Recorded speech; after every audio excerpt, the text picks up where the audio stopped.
Hey everybody, thanks for coming. We're going to start now. So take a seat, and we're expecting 200 people. We'll see if that many show up. Thank you all so much for coming. So I am Austin Taylor. I am a board member of CNU Utah. We're the sponsoring organization for this event. We want to thank CNU Utah, Urban Design Utah, ULI Utah, Building Salt Lake, and Salt Lake County Neighbors for More Neighbors for putting on this event. As you all know, we're talking about condominiums today. So I'm going to set the stage. I'm going to talk about what we're focusing on today. But the first announcements that I have to give are, one, if you drove a car here, you get 2 hours of free parking. If you take your parking ticket that you got at the garage, just go to the front desk. When you're done with this event, you get it validated, and then you can leave without paying for parking. The second is, if you need to use the restroom, there's a restroom outside, downstairs, out of this auditorium, just downstairs after. Okay, so those are the first announcements. So let's talk about condos today. We're here to talk about challenges facing our industry in condominium development. And let's define condos. We want to talk about today condos which are stacked units, like apartments, single level stacked units that are sold, owner occupied. In the United States, homeownership is the primary way that households build wealth. So the 2022 Federal Reserve study showed that median homeowner net worth was $396,000, and median renter net worth was $10,000 in 2022. So a huge disparity between homeowners and renters in household wealth. So we want to make homeownership more attainable so that people can build their wealth. Condominiums can be some of the most affordable ways to get into homeownership due to their smaller size and reduced land costs. Condominiums also allow households to purchase in urban areas and stay longer in urban areas. The problem that we're seeing is that, according to U.S. Census data, less than 5% of multifamily developments are built for sale. So the vast majority are built to rent, apartments. So that's why we've gathered together today different experts from around the industry to talk about why condominium development is difficult to do, why it's not happening. We hope you guys will learn a lot from them. The way that we have this set up is each speaker will give their presentation about 10 to 15 minutes. Afterwards, we'll do a Q&A session with audience, and we'll have all the speakers back on stage, so that's when you can ask your questions to the speakers. So thank you for coming. I'm going to turn it over to Laura now to introduce our first speaker.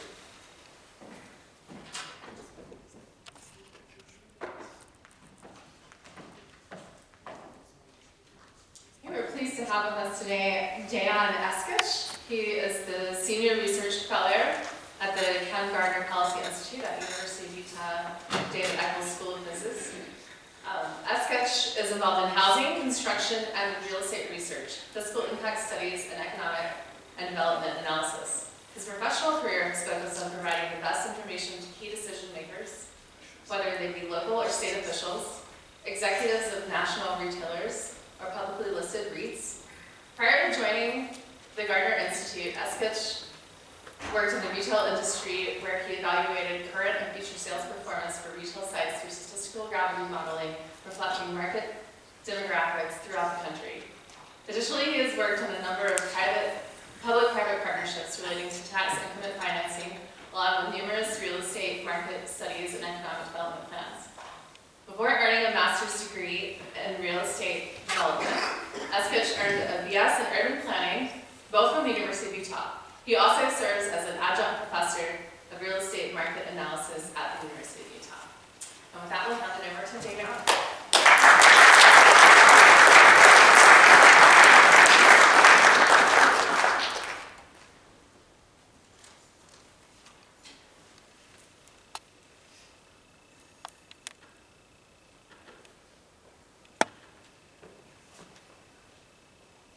Should have sent a shorter bio. I think the bio is very long in the presentation. So condos are complicated, and I think we've sort of legislated ourselves out of them over the past several decades. So to back up a little bit, where we are today, if we look at our just housing price rankings over the past 50 years, isn't it great we can go back the data 50 years?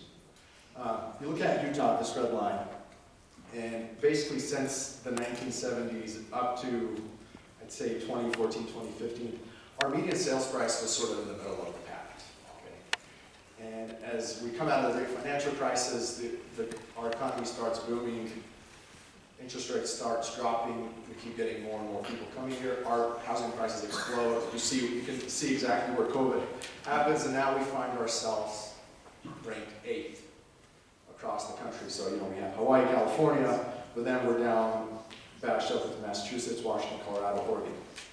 Not the Utah that we're used to. Another way to look at this is when we look at our income. So if we take the median sales price, you divide that by your annual household income. What we consider affordable is 3x, meaning your median sales price is about 3 times your annual household income. And you can see where we were in the 2000s, and long story short, we went from 3 to 6.2. Okay. For reference, California is about 10, Hong Kong is about 12, so what I'm saying is we have room to grow. And something interesting has happened recently. If we look at single family cost of renting versus owning across the Wasatch Front, standard 4-bed, 2-bath, rental versus purchasing. This red line is what your approximate mortgage payment would be given any given month that you bought the home, what the interest rate is, taxes, insurance, all that good stuff. And that gray line is your monthly rent for Wasatch Front counties. And you can see now we find ourselves in a situation where it's significantly more expensive to buy a home than it is to rent a home. And so what Austin alluded to a moment ago is that wealth creation. There are other avenues other than home ownership to create wealth in our country. They're not well advertised and not as well known. But if you look at the middle class, majority of our wealth is in the equity of our house. And so we're stuck right now. So this is why we're here today. But I think before we look at it a little bit further, the entry point into the housing market for a renter is near damn impossible right now. If you are a renter, 9 out of 10 renters in Utah are priced out of the median price zone, so which is about $490,000. Okay. What about if we lower those prices a little bit? If we get down into the low 400s, high 300s, we go from 90 to about 85. Okay. So improvement, but still majority of us now. So let's do some visual. Let's play a game. Is this a condo or a townhome? Yes. Yes. Okay. So we have to distinguish what is a condo and what is a townhome. This is a townhome. This is just on the outskirts of downtown. It's a for sale townhome. The main difference is each unit has its own fixed outdoor entry guideway. There's nothing above it but rooms that are part of that unit. In the suburbs, this is kind of the townhome we're also building, so you think of sharing walls adjacently, not over the top. And I think this is the biggest, again, I won't bring up Twitter too much in my presentation, but when I see a lot of bickering on Twitter about people are complaining there should be a for sale product, whatnot, a lot of the time we're talking about townhomes. We don't have really any new condos in our market for sale. They're in Park City, because that market can absorb all those costs associated and the risk associated with it. Everybody's familiar with this building. This is a traditional condo that we see across the majority of our downtown area. If we go out into the suburbs, again, stacked units above units. If we go out to the suburbs, we see something that we're familiar with, the garden style apartment. This is currently listed on that house for sale. And it's $300,000, so go snap it up. So where do homeowners live in 2022? Okay, Utah, Salt Lake County, Salt Lake City. Okay, big surprise that most homeowners live in single-family homes. 86% across Utah, and down to Salt Lake City, 81% of homeowners in Salt Lake City live in a single-family home. We do have 8% of homeowners living in a unit or in a building that has 20 or more units. So, you know, you see that concentration in there a little bit. So, looking at median sales price in Salt Lake County, condos versus just overall median sales price. So, significant price difference between, say, today, your single-family home, townhome, roughly in the $500,000 to $525,000 range. Condo last month, the median sales price was about $365,000. Big, you know, almost $150,000 difference. And you can see, you know, where we were at the peak, May of 2022. Prices have come down, but you know, we found sort of a flat line, and you know, the housing market is still going through the pains of interest rates. So when we compare a two-bedroom condo versus a two-bedroom apartment, how do those rents compare to the mortgage payment plus the HOA? You have the pesky HOAs, so that's still something to deal with. Same thing we saw in that earlier graphic for single-family homes. Right now it is significantly more affordable to rent than it is to purchase. So I'll end here in a moment on just the challenges of building more condos, but now that we're in this environment where it's significantly more expensive to purchase, this is also another barrier to condo entry because of the market and price segments that they serve, or excuse me, income segments. So this is a national graph for the U.S. from the Urban Land Use Institute, and you know, simply put, why aren't we building more condos? So if you look at historically, this blue line represents the for sale multifamily units as a share of multifamily starts. So, you know, go back to the beginnings of the great financial crisis, more than half of all the multifamily starts were for sale. Okay. Today, we're roughly 7%, that blue line, just a little blip up there. And then that yellow line is the for sale units as a share of all for sale housing. So we went from being about 18% in 2009, 2008, now we're a blip, you know, 3 or 4%. So that market is just gone. Okay, so why aren't we seeing condos happening? Because it seems like it's a pretty great tool and there's a lot of demand. So there are several bottlenecks, and I'll tee it up, but you know, there's experts that will speak later on this that have actually done it, and they know a little bit more what they're talking about than I do. But first is financing risks. Okay, when a developer goes to build a condo, the equity required is significantly higher, say, than for an apartment building. Okay, you have to put more money down. Think of when you're buying a home, you have to put more money down, so your returns are slightly diminished. Okay, that's barrier one. And again, I'm generalizing. The other is construction and legal risk. Good luck finding a contractor willing to take on the risk associated with building condos, because we have, and this is the problem across all states, there is a statute of limitation on defects, and almost certainly after 6 to 9 years, depending on the state, HOA ends up suing the developer. Okay, so you are required to warranty your work at a much higher rate, so that adds another cost component. Okay, then we get to absorption time. Typically, you know, you multifamily developers, let me know, but it takes about a year to 18 months for an apartment building to, say, fully lease up, fully be occupied. Condos take much longer to sell. Okay, condo, you know, for reference, there are still condos downtown that are probably half empty, 1 or 2. The church built them, but you know, their cash-on-cash timeline is a little longer, I think, than most private developers. American Towers on 3rd and Main took like 8 to 10 years to absorb back in the 80s. Just think about carrying that cost, okay? And then there's the challenges of financing. So 1, you pay a little bit of a higher interest rate when you're buying a condo. 2, most first-time home buyers, you know, a condo is an entry point. I experienced this myself. You use FHA financing. Okay? FHA has requirements that in any condo building, you cannot have more than 10% of loans be FHA. So you have a cap right there.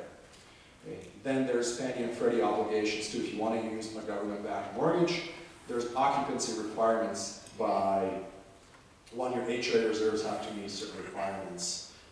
And then there cannot be more than, say, 20% of units owned by a single individual. So as you are working through these bottlenecks of absorption time, instead of months, you're in years, an investor comes to you and says, hey, I want to buy 15 units.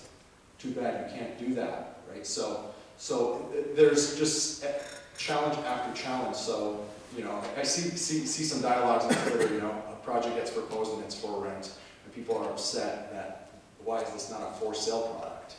And the first answer is the developer's greedy. Well, developers are greedy, sure, but also they're not stupid.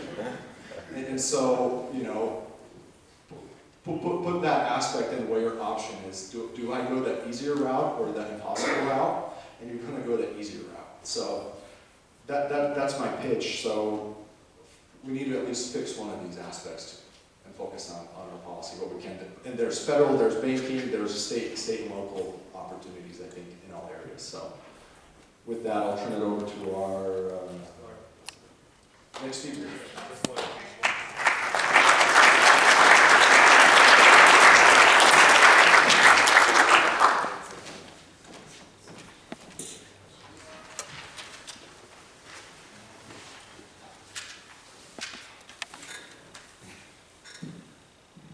Thanks, Dejan. Next, we're going to hear from our development communities. We have Jarod Hall. He is the president and managing partner at LandForge. Jarod has worked in the Western U.S. real estate development and construction industry for over 20 years as a development manager, and professional advisory consultant. Prior to his role as the president of LandForge, Jarod led a corporate real estate development firm based in Silicon Valley for over a decade. He has initiated, developed, and completed over $2 billion in residential development, including several thousand units of affordable housing, mixed-use condo communities, master plan multifamily enclaves, and commercial properties. His skills and local development expertise in the major Western U.S. markets is comprehensive in this regard. Jarod is directly responsible for operational implementation of project development, feasibility, planning, entitlements, finance, construction, outreach, and marketing for all of LandForge's projects, including those in Salt Lake City, of course. Jarod's professional training is in urban planning, economic development, construction engineering, and business administration. We're pleased to have Jarod Hall join us today.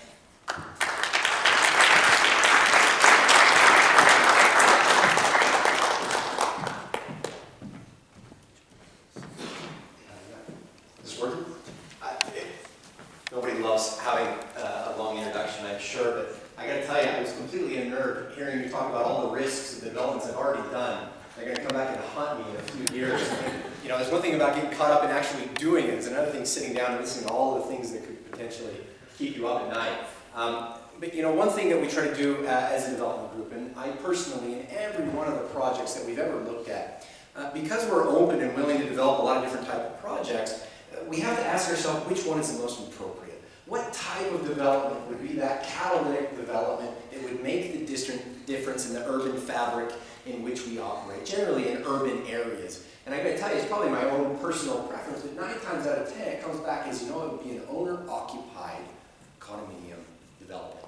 Why? Because the residents who live there are making a long-term investment in the neighborhood and in the community that they're going to. That's where culture, character, individuality in neighborhoods comes from, and it lasts for a long time. It becomes more sustainable. It's what we want to do. But on the other side of that is the whole reality of the economic situation. So we talked a little bit about the trends that we're seeing in the United States right now. I want to talk a little bit more about how the economics work. And for some of you, this is going to be a boring recap of something that you already know for the next 5 minutes. For others, it's going to be kind of a little bit longer, drawn-out answer to why we have so many apartments versus condos from the development community. So we're going to go back to economics just for a minute. We've got price up here on the left, we've got quantity on the bottom side, and we're going to talk about a demand and a supply curve. And I want you to think about demand as what residents want in terms of housing, okay? And then I want to talk about supply as what the developers are willing, what it costs developers in order to provide that.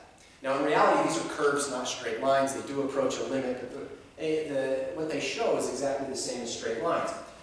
It never starts out as zero, because it always costs something to provide that first housing unit. You can see that the more housing that's provided by the developer, the more it costs in aggregate. Basically, that's the choice to spend limited time and resources and capital and talent on this particular effort versus something else.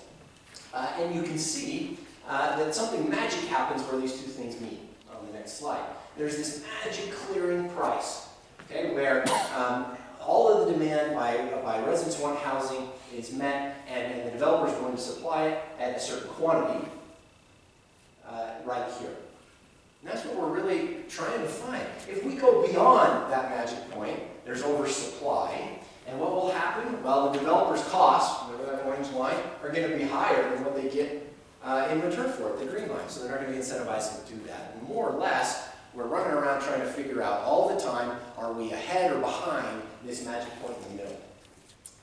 This is really cool. This is where the geometry of economics comes into play. So everything above that clearing price that's below what the resident's willing to pay, that is surplus value that the resident that gets to capture for themselves. They would have paid more, but they only had to pay this much.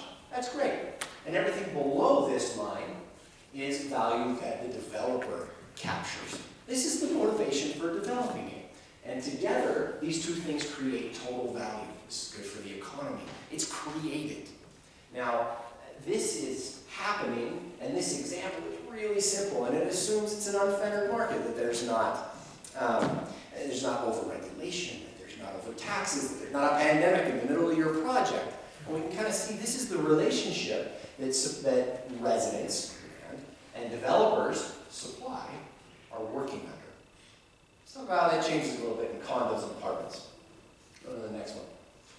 On the right, kind of this gray background, I'm going to hold that last thing we were looking at constant. Let's call that apartments. It's not to say that there aren't things that happen in apartments to make it less efficient, but I only want this to be relative to condos. Okay? So on the left, we're going to talk about what happens in a condo. What's different about building a for-sale multifamily stack unit versus an apartment? Well, first thing that happens, we already learned, is we added financing costs. They are higher interest rates. Those higher interest rates add to the total capitalized cost of the project. They push down the amount of debt you can get, they increase the amount of equity that's required, and therefore they lower the return. Right off the bat. Pre-sales.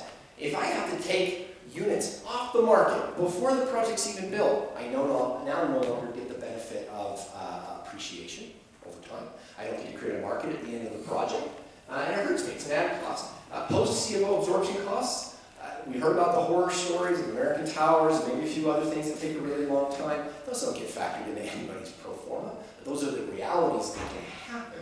And when they do, the developer who built the project is actually paying the mortgage on every single residence that's not sold. That's a lot of extra financing costs.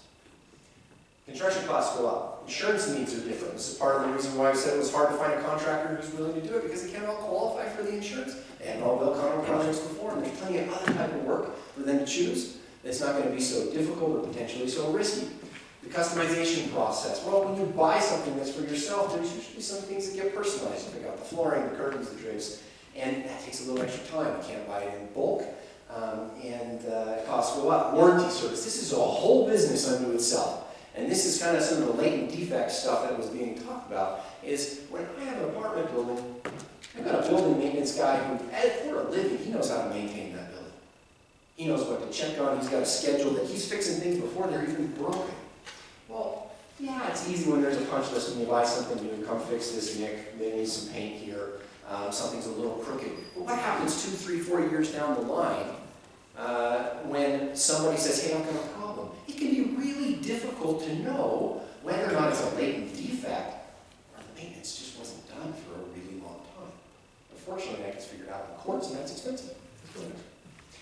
Transaction costs go up. You got to pay for the real estate agent, you got to pay for the broker, you got to pay for the redundant title insurance costs. All that adds to it. But one of the biggest one that goes back to that greedy developer comment is right here. On a lot of apartments, we get to pay a lower long-term capital gains rate on those, and that's only after we've paid ourselves back for all the effort we put into the deal. But on a condo, oh my heavens, we got to pay short-term capital gains on on what we sell. And this can be a huge difference that primarily affects what goes back to the development company who took all the risk to build the project in the first place. Anybody notice as I was talking about these, what's happening to this this curve, this supply housing developer cost curve? It's going up. We talked about 3 things. Theirs went up 3 times. Well, now that supply curve hits the demand curve in a totally different place, and it's going to change the clearing price and the quantity. Price went up. No housing created went down. Perhaps the worst part about this economy is that red triangle right there. That represents all the inefficiencies as a result of having built this type of housing over apartments. And we call it dead weight loss because it didn't go anywhere else. It's just gone or wasn't created in the first place. Let's grab some water.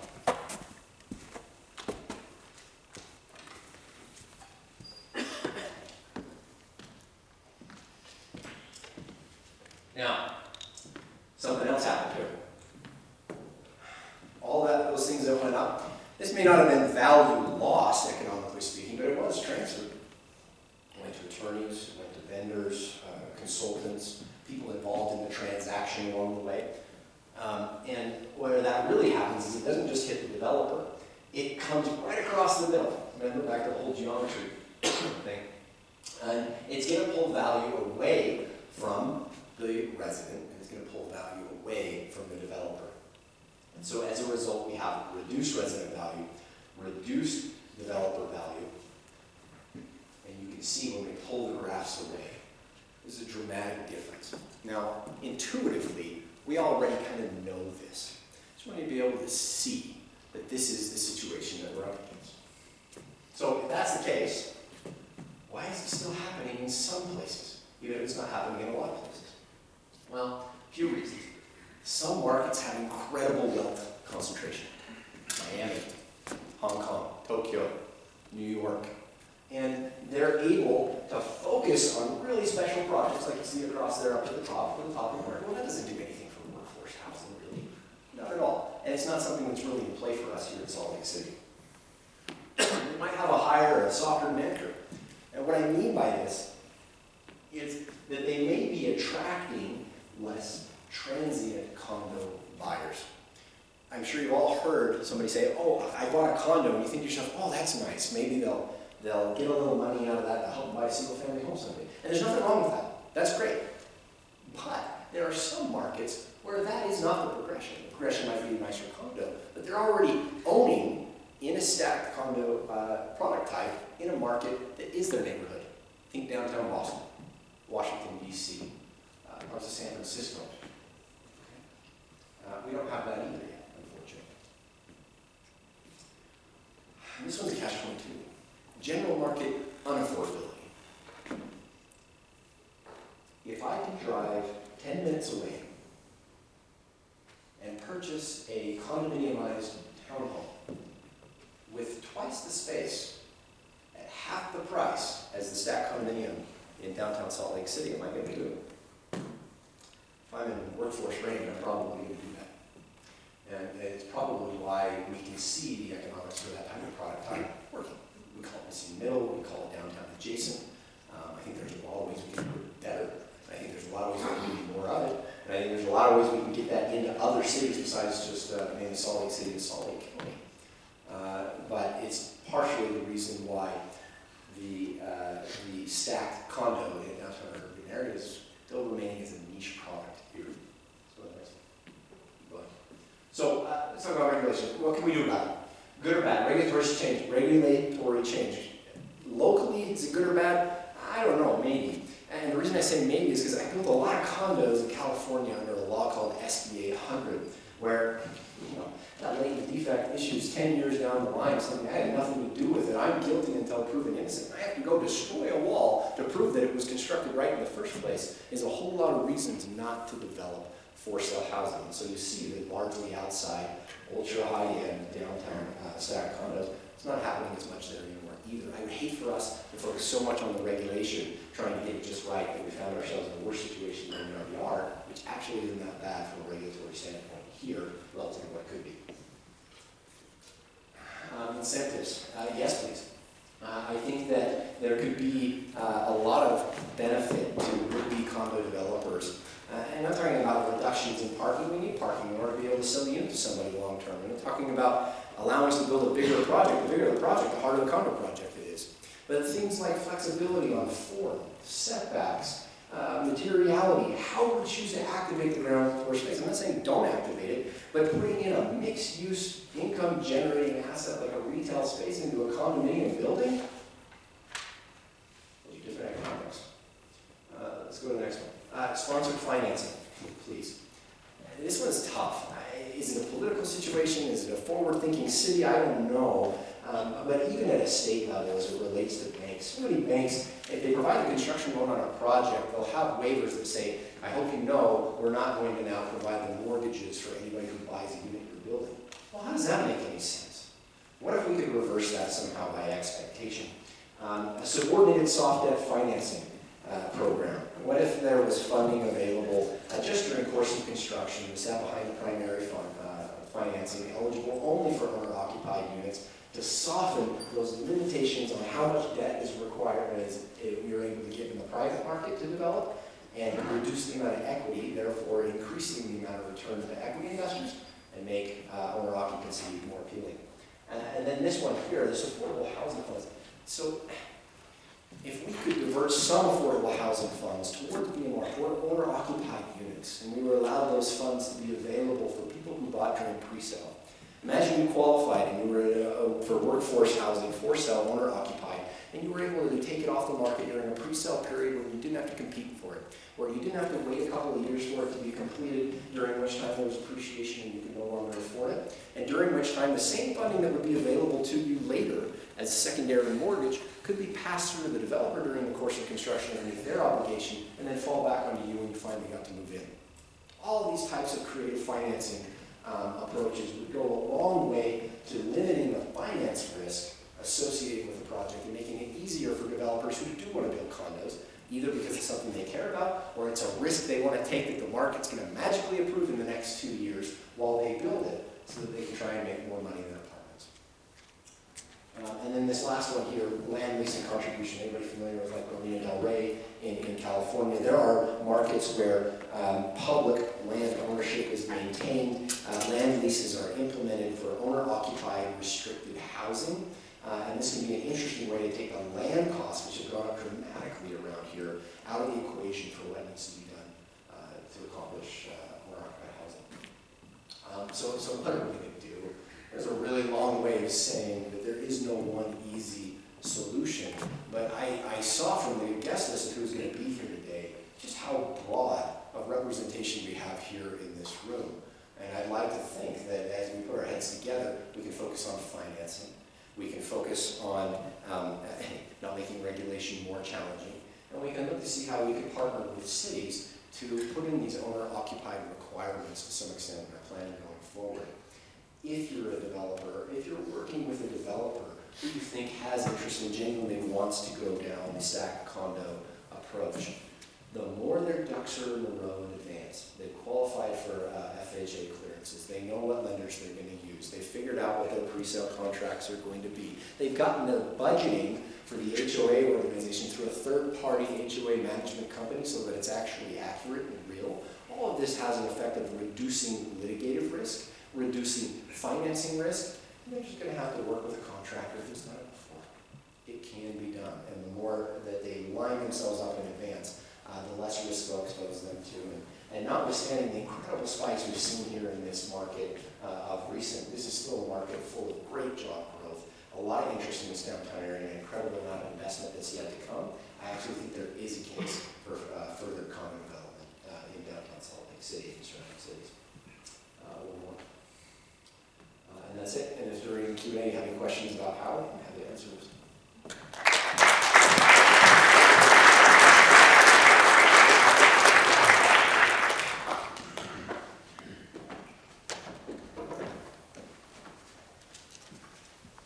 Okay, thank you, Jarod. So next up we have Jarod Hall. He is the owner of Develop Design. He is also an architect. He has been working in architecture for 18 years. His design experience ranges from small single-family and large high schools to a lot of stuff in between.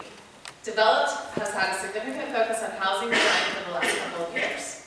In addition to being an architect, he is also a missing middle developer. His first development project was a 4-unit condo building that finished in 2017. Since then, he has added a number of infill for sale projects into the Salt Lake City market. Welcome, Jarod.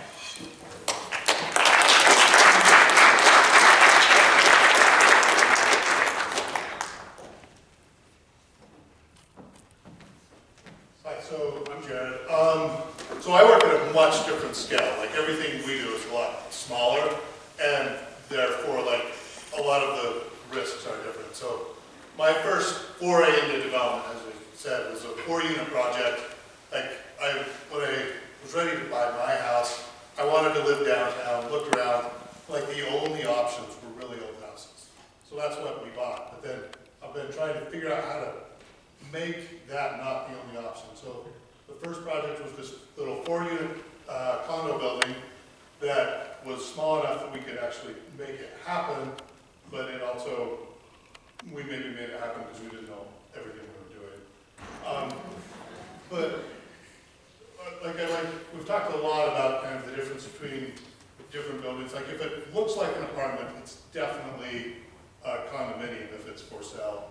But oftentimes, particularly in Salt Lake, it may look like a townhouse, but it's subdivided as a condominium, which causes all of these other issues that for some reason townhouses don't have. And I don't exactly know why they don't, but like, if it's as a condo, 50% of the units have to be pre-leased or under contract before you can close on the first one. And on a big project, that's really hard to do. On our 4-unit building, it was really easy to find two people who wanted to buy our condo. But on a townhouse, that's not the case. Like you can buy 1 unit at a time without any of the others being under contract. So it's kind of unique that way. And then another additional problem on condominiums is that most lenders have a rental restrictions, like some percentage of the, like it's normally less than 50% is all that can be rental. And that, particularly with the different FHA requirements on the lending, not being able to rent out those other units limits your buyers for those even more.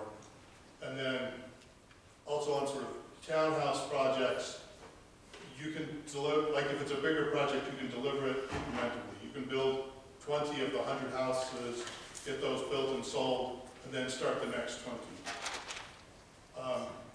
And some of the reasons to do apartments and keep it as a single unit versus separating it into for sale is like one thing. I mean, if you keep it as an apartment and keep it, you get to access depreciation and lower your tax liability dramatically. Versus if it's for sale, you do have those super high short-term capital gains taxes that you have to pay.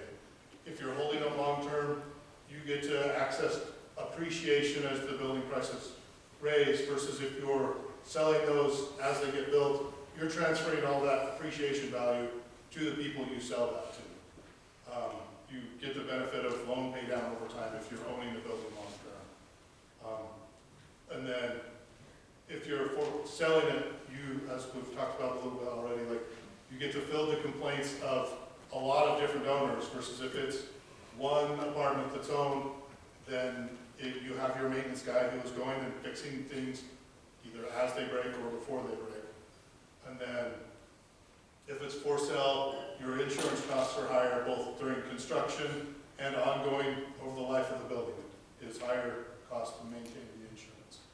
And then last point, like if a lot of developers will build an apartment and then sell it right after, so they're not accessing these other benefits, but they're able to transfer their money they're making through a 1031 to a new project and defer their tax payment to a later date. So they're getting to keep more of their money rolling to new projects, versus in a for sale, because you're selling in smaller chunks, you are not able to access that 1031 exchange benefits.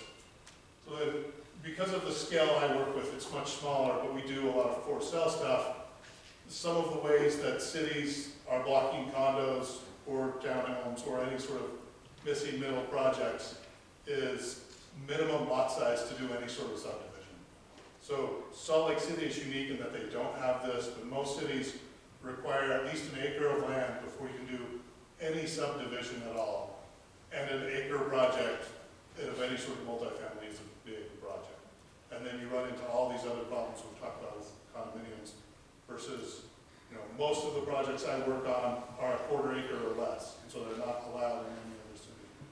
A lot of cities require, if you're going to subdivide, they require additional amenities to be provided with the project, which just increases the cost of the project as well.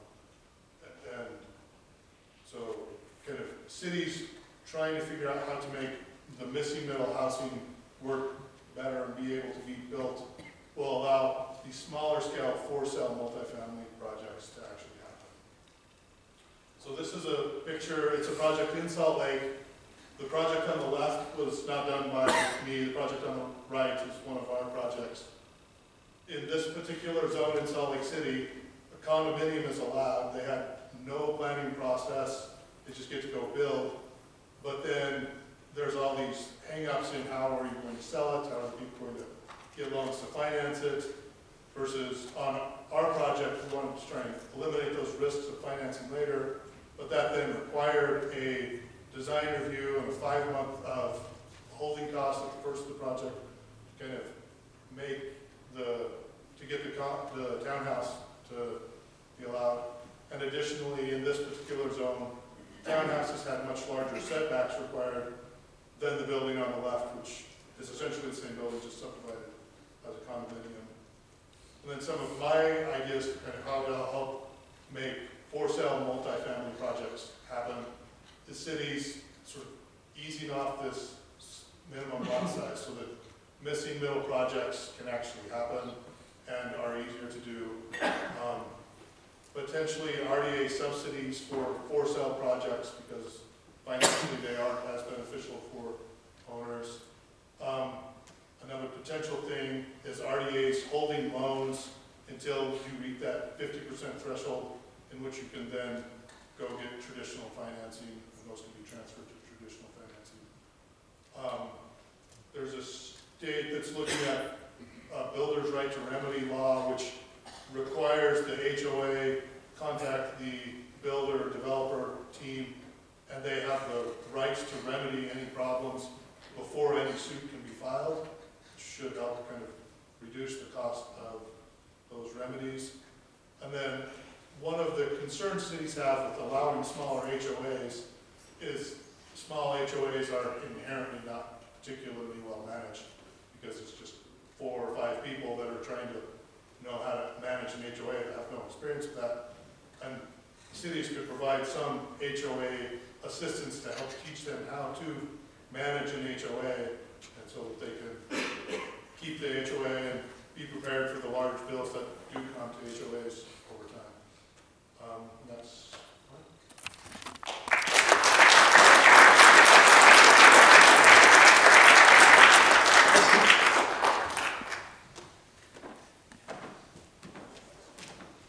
Thank you, Jared. Those were some really great ideas. I'd like to share more about them in our Q&A. So next we have Tyler Lamar. He's a partner and founding member at Miller Harrison. Tyler handles land use and real estate development matters, HOA matters, FHA certifications, government document drafting and amendments, rule enforcement, collections, insurance litigation, and insurance coverage, contracts, and general litigation. Tyler is recognized as one of Utah's legal elite. And each year from 2017 through 2022, he's also been recognized as one of the Mountain State's super lawyers. Tyler currently serves as the chair of the Legislative Action Committee for Utah's chapter of the Community Association Institute, and is also frequently presented at the Utah chapter of the Community Association Institute. So welcome, Tyler.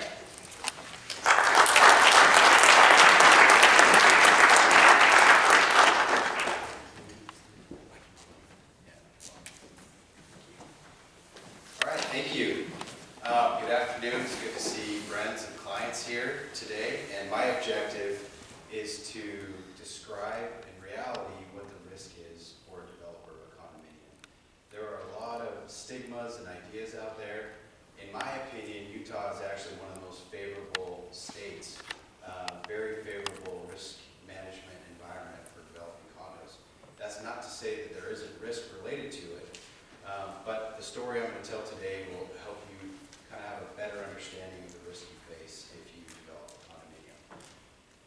That starts with the case that I worked on roughly 15 years ago, Davenport at Pilgrim's Landing versus Davenport LLC. This is not a condominium, but this is the case that changed the law in Utah and that describes the causes of action that a developer faces when they develop a condominium project. Davenport is a little small townhome, attached townhome community in Lehigh. Quickly after it was developed, the Homeowners Association Board realized that they were underfunded. The dues were set artificially low, which makes it easier to sell the units, but they were not set high enough to either fund a reserve account or to pay the basic bills of the association. So that's especially problematic when we begin to experience defects in the structure. So quickly, even after a few years, they were seeing corrosion and rusting in the building envelope, minor soil settlement, but kind of the classic things that you see that lead to construction defect disputes. These are mushrooms growing out of the belly band on the stucco of these buildings after just a few years post-construction. So that gives you an idea of how much water was flowing behind the weather-resistant barrier to saturate the framing materials and sheathing to allow for this kind of, as we say in litigation, microbial growth to avoid insurance exclusions. Our clients came to us and said, look, I'm painting. You can see this one person's not a very good painter getting on the trim there. But they pulled their couch away and the mushrooms were growing up between the trim and the carpet. So we knew that in Utah, this was not a favorable environment at the time because of the American Towers case.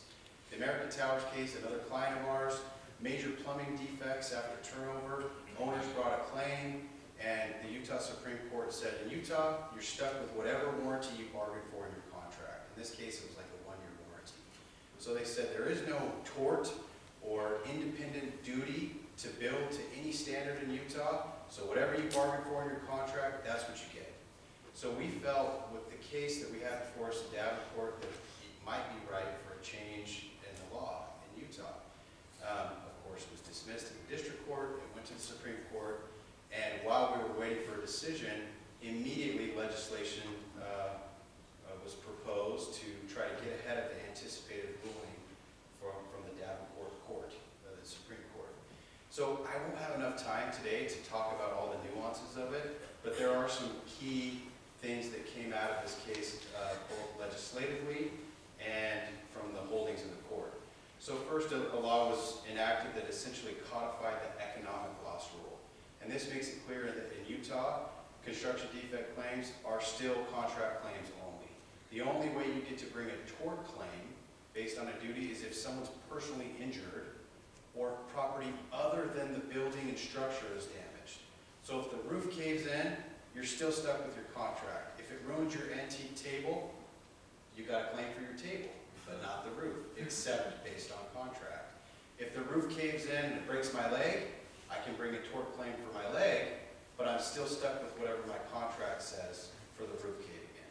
So this is codified in Utah legislatively, and then the court affirmed that ultimately in 2009 with the Davenport decision. Additionally, this legislation says that these kind of defective design or construction defect case may be done only by a person in privity of contract with the original contract architect, engineer, and real estate developer.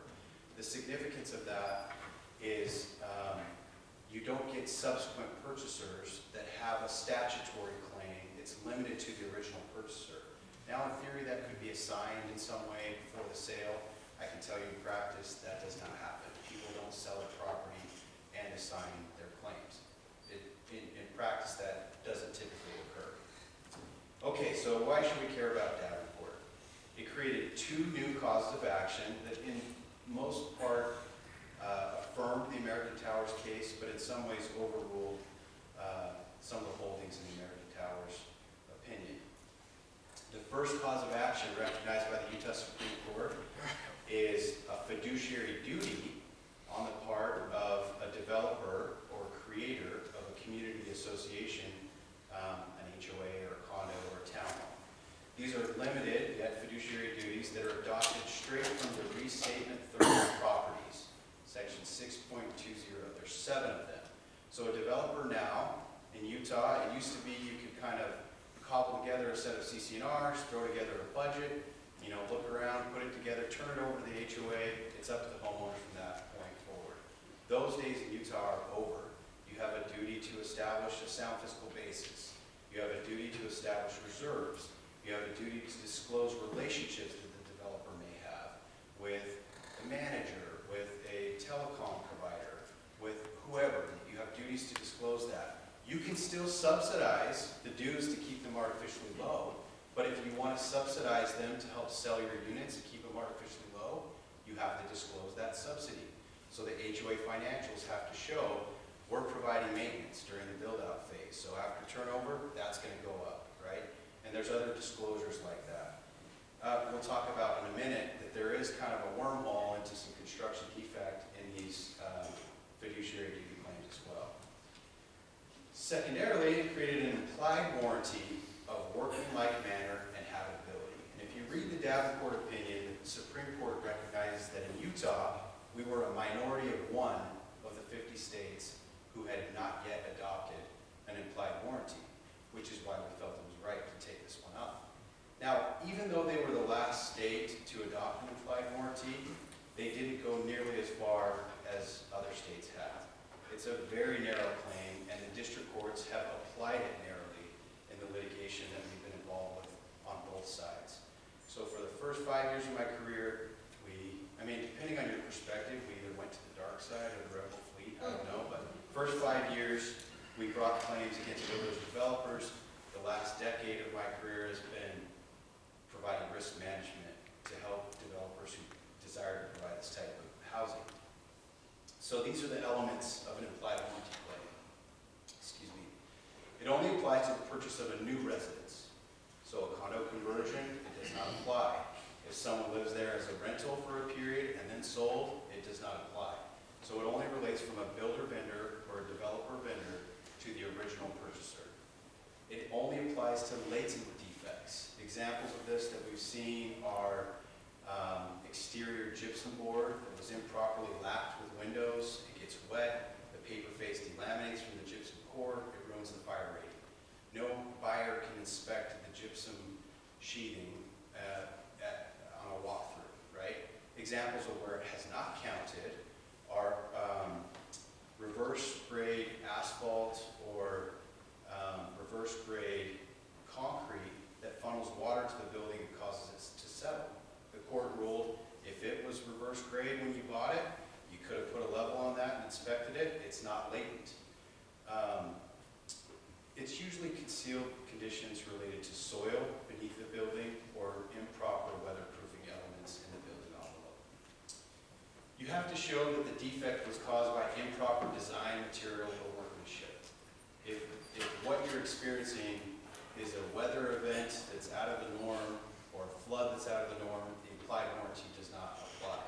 You have to show that the problem was because of an improper design or construction. And then lastly, and this has proven very difficult for our district courts, it has to create a question of safety or habitability. So what does it mean to be uninhabitable? I mean, Lewis and Clark lived in all kinds of conditions, right? So the courts have ruled concrete that settles to the point of creating a trip hazard. Building envelope, water intrusion that makes it so that you have squishy carpet, so you would never live or walk in that room. Soil settlement where doors become sticky or points of ingress and egress are no longer freely accessible because windows don't open and close. Those are the type of safety concerns. Gypsum that doesn't provide the fire rating, as going back to that, that's a safety concern. So these are the elements of an implied warranty claim. You can bring a claim in Utah for 6 years from the date of completion, which is measured by the issuance of a certificate of occupancy. That is a statute of repose, not limitation, meaning there is no discovery period that extends it out. And you will encounter a lot of misinformation in Utah from insurance professionals and others. It is a 6-year statute of repose, and that's established by our appellate courts in the Willis v. DeWitt case. Okay. here's where it gets tricky for condo associations and what makes Utah still a pretty favorable environment. These type of claims must be brought by someone in privity of contract. Our courts have ruled that an association, a condo association, didn't buy anything. They're not a party to the real estate purchase contract. They are not in privity of contract with the developer, and thus do not have a claim to bring against the developer. The only way the condo association can bring that claim is if they collect assignments from each and every one of their owners. Now, usually these defects manifest after 3, 4, 5 years, especially in a drier climate in Utah. In Portland, in other Seattle, you might see defects manifest after one cycle. But if you think about the turnover in a condominium project in Utah, many of the original purchasers are already gone by the time the HOA wants to bring a claim. And they can only collect claims and assignments from original purchasers. So that right out the gate limits claims that can be brought. Now, the Condo Act does have a provision in Section 33 that indicates the association has standing to bring a claim on behalf of 2 or more of the unit owners. This has not been real successful with our district courts, but it has not been ruled upon by our appellate courts. So it does provide kind of an open question as to whether in a condominium versus a townhome model or PUD, planned unit development community, because there is no parallel provision like this in the Community Association Act. It's only in the Condominium Act. So this does heighten the risk a little bit if you choose to make something a condominium. Okay, we talked about the statute proposed. So I'm going to go back to what is fiduciary duty? What do these limited fiduciary duties have to do with construction? Well, these are the 7 duties that I described. The first duty is to manage and maintain the common property. And if you look at the language in Davenport and the illustrations in the restatement of the properties, Davenport says that despite the recovery of what would otherwise be considered economic loss damages, claims arising under fiduciary duty lie outside the scope of economic loss rule. So this gives you a potential claim outside of a contract if it relates to one of those duties. The restatement suggests that homeowners legitimately expect that common areas can be maintained. So if the allegation, going back, that comment relates to this first duty, to manage and maintain the common property. A condo association could plausibly argue and have successfully argued that when it's defectively constructed in the first place, it cannot be maintained, and thus this duty has been breached. So there has been litigation arising in fiduciary duty that would be blocked by the applied warranty. Okay, lastly, our developer clients do highlight what Derek has mentioned, that insurance costs are a barrier to them. To give you an idea, on average, in a townhome, you pay $8 per $1,000 of the cost to build. In a condominium, you pay $11 per $1,000 of cost to build, plus some other unique fees related to additional risks in condominiums, which increase the total premium by roughly 10%. So it is substantially more, and they often want you to go through a more rigorous underwriting process, and that can create a barrier and add to this idea that I'm about to do something very, very risky, which deters people and says, I'll just keep it for rent, or I'll do a planned unit development rather than a condominium. So I don't have enough time to talk today about, I don't necessarily think it's the purpose, all of the risk management practices and tools, and maybe we could do that at a future event. But there are significant risk management tools. We have statutory provisions in Utah that slow down claims, that actually make it very difficult for a condominium association to bring claims.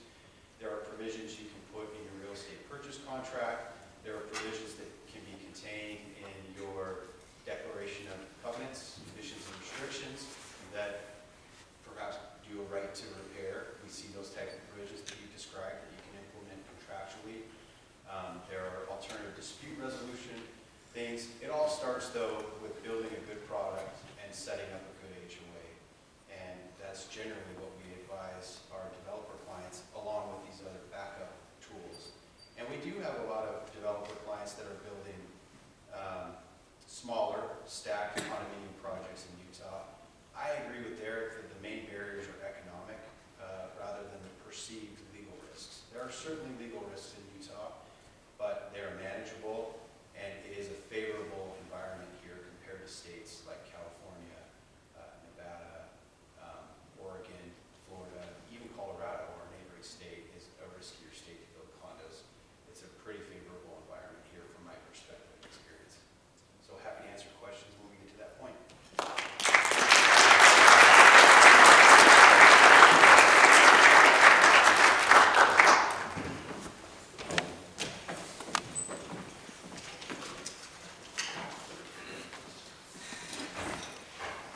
Okay, thanks. Thanks, Tyler. I'm proud to introduce Mike Vela, principal at HKS Architects. Mike lives by phrases. Make the world a better place than he found it. Is his mantra. He knows the strengths of those. He knows his strengths, and those are managing and working with people. With more than 43 years of experience, Mike's career is focused on project management and construction administration for a variety of construction types, including commercial, healthcare, residential, educational, civic, and cultural projects.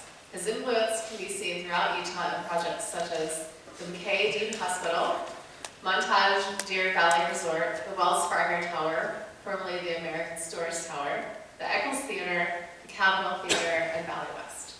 All right, welcome, Mike.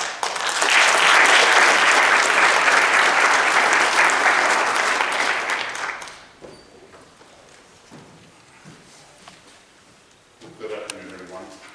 I'm going to try to paint a little bit different story about condominiums, because everything so far seems to be a bit downer.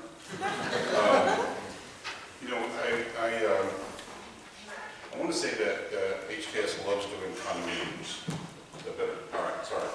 HKS loves doing condominiums, but we know and understand that every project comes with risks and benefits. We only enter into condominiums with clients that we've known for a long time, that we share the same kind of values, that we have a history together, or they have a history of building condominiums. We ask for things like, what have you done for the last 10 years, and what has happened over the last 10 years, and how has that worked for you? So we try to build that relationship of trust. That's one thing. Every project comes with risks and rewards. That's the way it works. So what we try to do is that, let me just describe it this way. Condominiums are just different. If you do an office building, you work with a developer. A developer has 10, 15, 20, 30 projects that he's done in the past. He knows pretty much what he wants, what he expects, what the market will bear, and we build to those standards. And there's inspections along the way by us, by the city, and we pay attention to the energy codes and things like that, and check all the boxes. Condominiums, on the other hand, we do the same kind of thing. We design, we build, we have all of the city requirements, all the construction requirements, but then there's this HOA. And this HOA, I'm not saying that they're bad, it's just that we don't know them. We've never met them. We've never had any conversations with them. And we hear from an HOA 5 years, 10 years, 8 years after we've left the project. So the history of doing condominiums, at least for HKS, and HKS is an international company. We've got what, 30 offices, we're 1,700 people. The history that has come for us is that we make certain that, let me back up a little bit. So in order to mitigate our risks, these are the kinds of things that we do.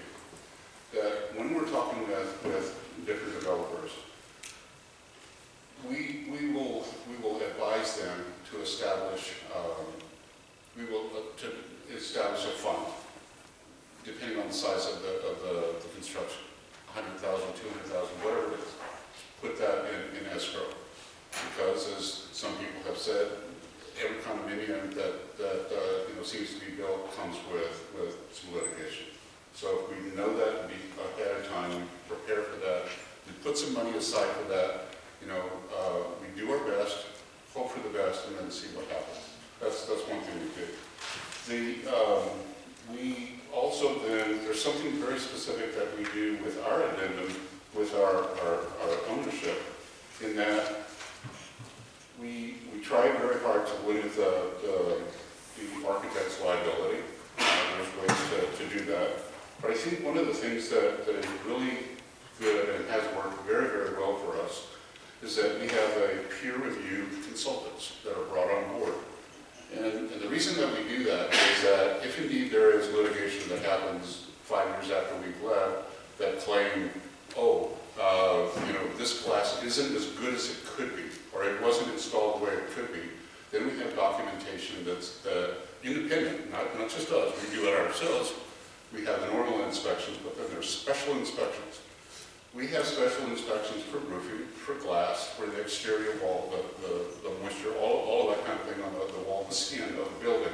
So we have and collect all of that kind of documentation so that if indeed anything like any claims come, that rather than someone said, rather than tearing in the walls and then seeing what's up, we've got documentation of what the walls look like as they were constructed.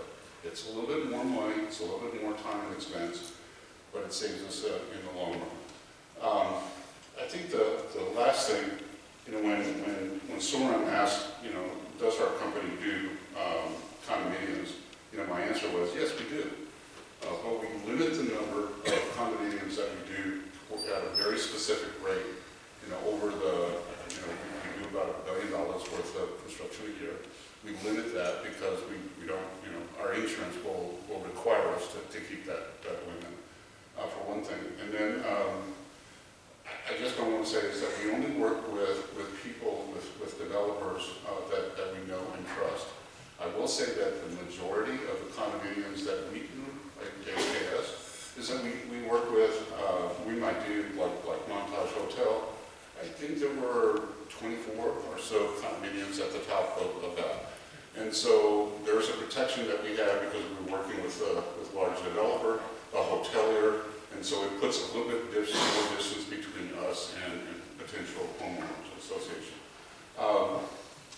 I think that's all I wanted to say, other than I was very interested when someone mentioned this initially about condominiums, because it seemed like 20 years ago we were doing a ton of condominiums, and then it fell off. And we haven't been doing a lot of condominiums. We've been doing just smaller and smaller percentages for all of the kinds of reasons that have been brought here. But I think that, I would love to do more. I wish that litigation would change just a little bit so that people that we don't know, HOA, and kind of some of the litigation that's brought would be tempered just a little bit, because I think it is a very viable housing product. And I too would love answering any questions, because for us, it has been beneficial, and we just, like I said, we keep it to a certain percentage because of our insurance requirements. Thank you very much.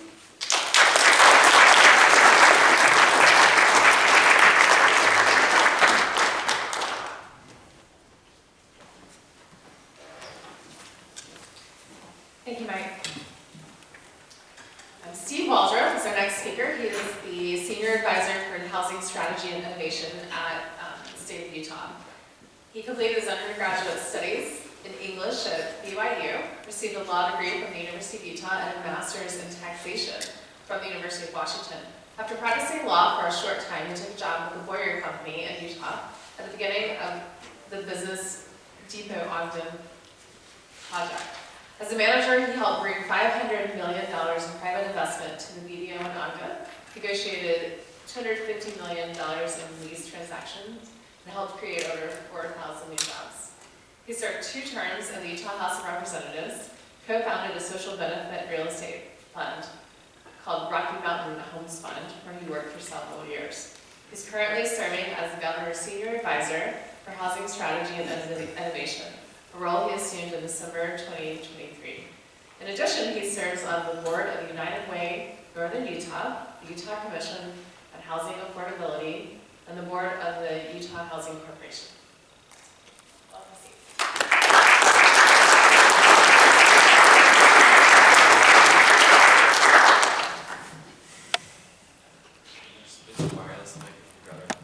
Oh, is it, turn on these waves.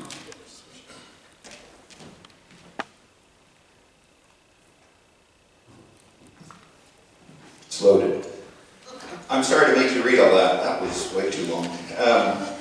I'm Steve. Worked for the governor since December as the policy advisor on housing strategy and innovation. And I think, you know, we've heard a lot of good information today from experts in the field on condominium creation. And so one of the things I want to do is just talk about why it matters and what the real need is as we look at housing needs in Utah going forward, look at what our future looks like as a state and nation.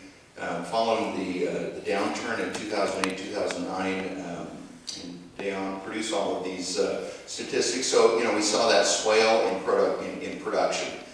We had a housing deficit that was created not just in Utah but nationwide. That housing deficit has persisted till now. Last year, with rising interest rates and liquidity issues with our lenders, we saw the housing starts drop again below our kind of sustained level. So we need about 28,000 units per year just to keep pace with our growth and in-migration. Last year we did about 19,000. So we're falling behind again. And one of the governor's goal is to create 35,000 starter homes in the next 5 years. And so in case you're wondering, that is 0.8 per hour. I did that math really quickly when I saw that chart for the first time on the very first day I was on the job, and I thought, oh, well, that looks fun.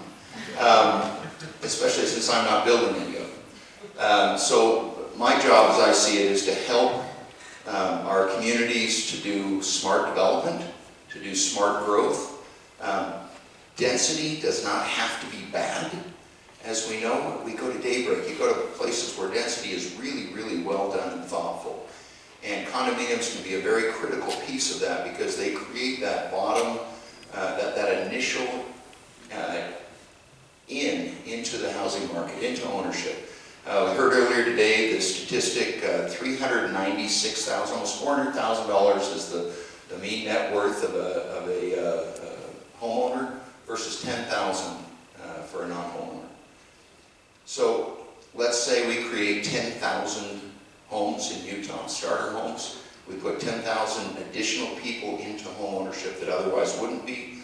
You're talking about the creation of hundreds of millions of dollars of value, of wealth, into the pockets of ordinary Utahns, into the pockets of the people. That is where that money needs to go. We don't need to drive the stratification of our income anymore, where you have the top 1% collecting the rents, the bottom 80% paying rent and not creating any wealth for themselves.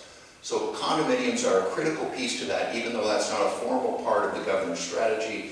It is a critical piece to what we need to do in our state. And I'll just ask you to kind of take a journey with me about 40 or 50 years. Battery down. Oh, it goes back. Wait, that's back. All right. Maybe I hit that button. If we go forward 40 or 50 years and we have a situation where we've had generations that haven't had the opportunity to create equity in their lives, they haven't had real estate, they haven't had the opportunity to do that. They get to the retirement age and they're staring at kind of their non-productive years. How many here believe that Social Security is going to be around in 40 or 50 years? Well, I raised, okay, good. I applaud your optimism. I'm hopeful, but I'm not certain. But I do know that if we create homeownership opportunities and we create opportunities for individuals to build generational wealth through property ownership, that will be around in 40 or 50 years.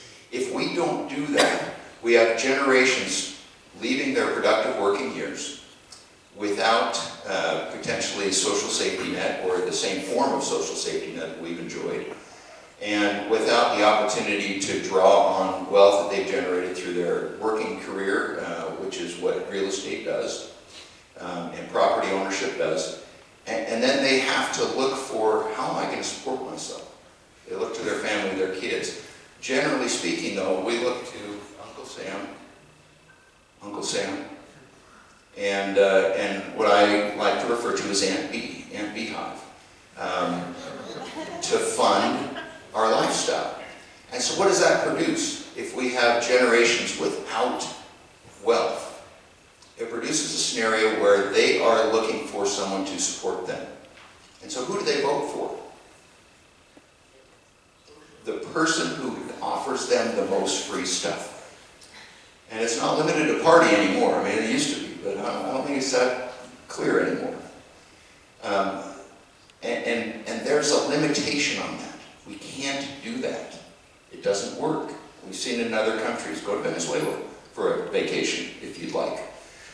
They sell, actually across the border in Colombia, the coolest thing you can buy there now are bags and wallets made of Venezuelan currency, because it is literally worth more as a construction material for making bags and weaving than it is as actual currency to trade in.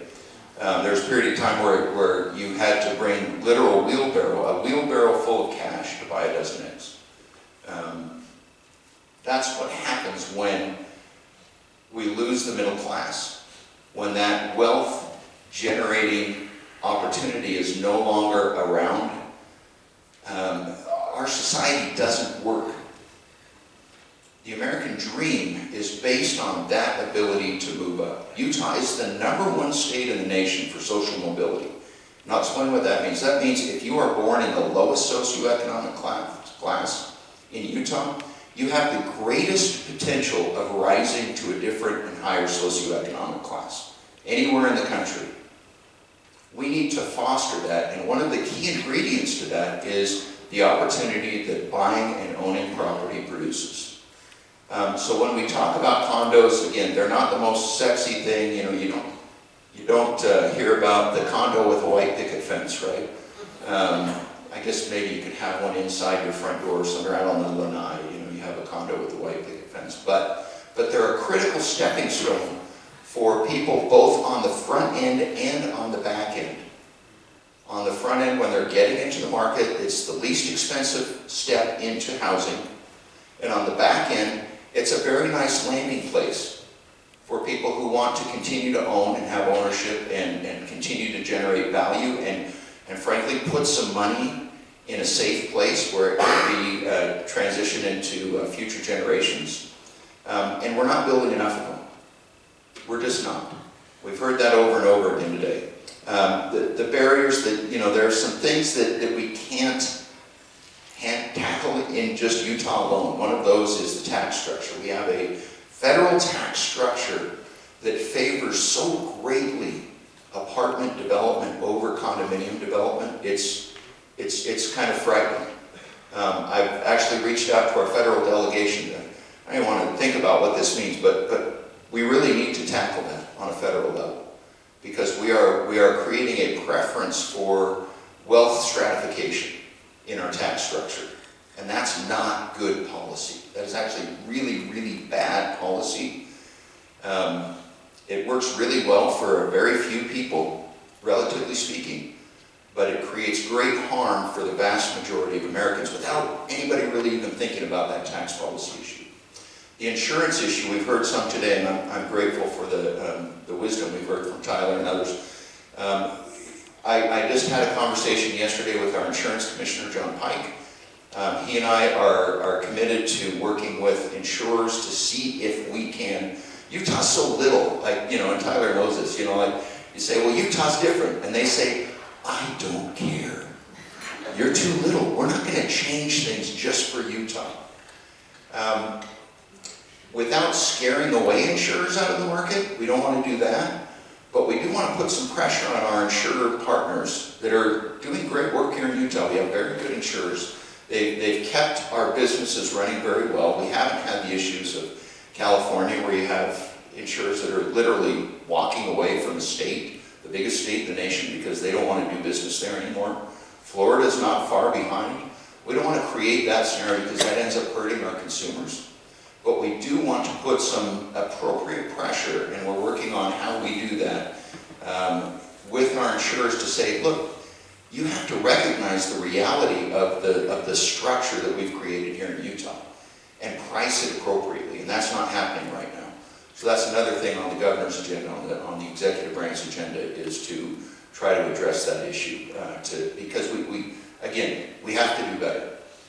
We live in a great place. We're dealing with the impact of living in a really cool place. I mean, sadly and happily, people kind of know about Utah now. I'm a transplant. I'm one of those Californicators that you hear about. I grew up in California, came and went to school at BYU, and then went to law school at the U, and fell in love with the state. My parents were both born here, but moved away, and so I went away for a couple of years for a little more schooling and 9 months of practicing law, which, Tyler, I'm sorry. I am a reformed ex-lawyer, and I couldn't be happier. Still attend my meetings, and it's great. 12-step, it's for recovering lawyers. You're welcome to come to the next meeting. But we have to change that structure because that is the opportunity. We live in an amazing state. It's attracting people for all of the right reasons, but there are good problems and bad problems, but there's still problems. And one of the good problems we have is growth, because it's based on the fact that we're cool, and we have cool people. And you walk around in downtown Salt Lake, and you're not scared. You see people smiling at you. It's a fantastic place to live. We need to capitalize on that and continue to make the opportunities available for our kids and our grandkids to get on the homeownership train, because that is the key to their future wealth building. The middle class, this is what we do. And so that's from the governor's office, from my perspective, that is our policy objective. We're very committed to that. We're grateful for the look into this space that we're getting today, and we'll continue to work on that. Thank you.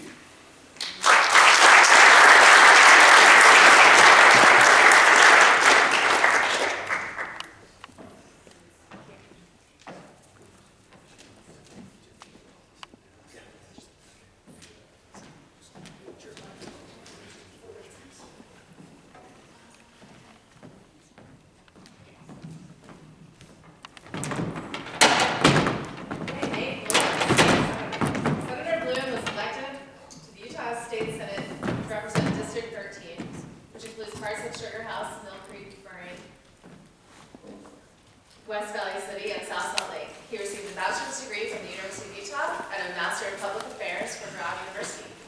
Senator Blouin has been a fierce advocate for a variety of environmental and sustainability initiatives in the legislature and in his professional life. He is especially attentive to guiding state policy and programs related to clean energy, the Great Salt Lake, affordable housing, and air quality. Thanks for joining us.